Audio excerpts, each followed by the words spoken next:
আর সকাল সকাল রান্না করে ফেলেছি, তোমাদের দেখিয়ে নিই। তার আগে বলি, মেয়ে একটু পোস্ট অফিসে কুরিয়ার করতে যাবে, তো ওখানে গেলে ভীষণ সময় লাগবে, আস্তে আস্তে প্রায় 3টে বেজে যাবে।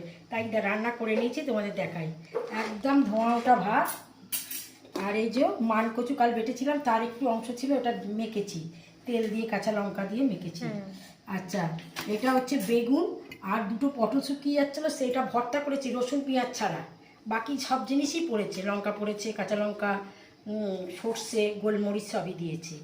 আচ্ছা, মুগ ডাল, মটর ডাল দিয়ে পেঁপে আলু তরকারি।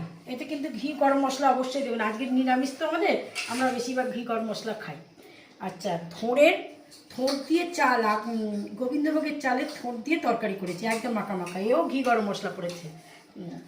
আর মোচার ঘন্ট, এটা নারকোল করে ভেতরেও দিয়েছি, ওপরেও নারকোল একটু ছড়িয়ে দিয়েছি। বড়া। আর এটা কুমড়ো শাক চাল না, ডাল বেটে ডালের বড়া দিয়ে, বড়া করিনি, ছড়িয়ে দিয়ে এটা তরকারি করেছি। আজকের আমার এইসব রান্না।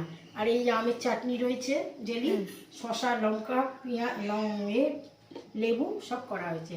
আজকের এই সমস্ত রান্নাবান্না আমার হয়েছে। আমার রান্নাবান্না তোমার যদি ভালো লেগে থাকে, তোমরা একটা লাইক করে দিও, একটা সাবস্ক্রাইব করে দিও। নমস্কার।